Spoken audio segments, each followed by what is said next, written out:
The second kind of nonverbal communication, as mentioned earlier, is body language. Your body language is conveyed both consciously and subconsciously. Nonverbal messages can contradict verbal messages, like sarcasm. Well, isn't that great?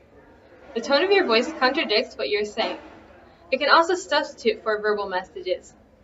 The driver who speeds by and gives you the single finger salute, or A-OK and thumbs up.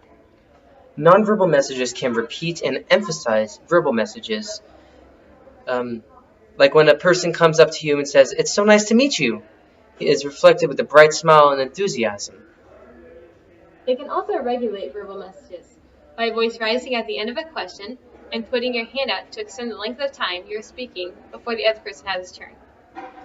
Nonverbal communication is learned either directly or indirectly from others.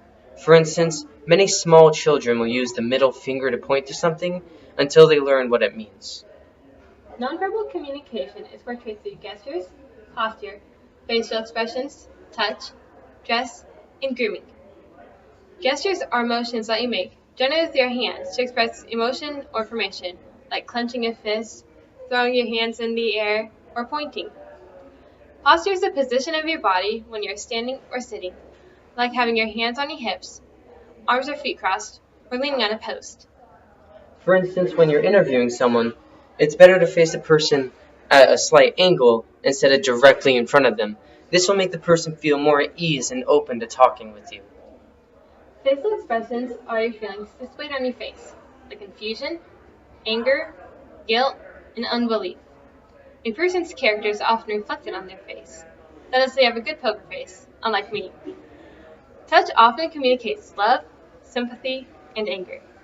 The way you are dressed and groomed can also play an important role because it reflects the kind of person you are, and it also reflects the organization that you work for.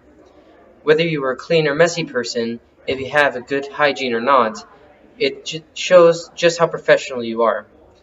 If you show up to someone having a crisis and you're in your street clothes such as sweatpants, tennis shoes, and a dingy white t-shirt, and you haven't shaved in 3 days, they're a lot less likely to feel as comfortable with you helping them as if you were dressed professionally in your EMT wear.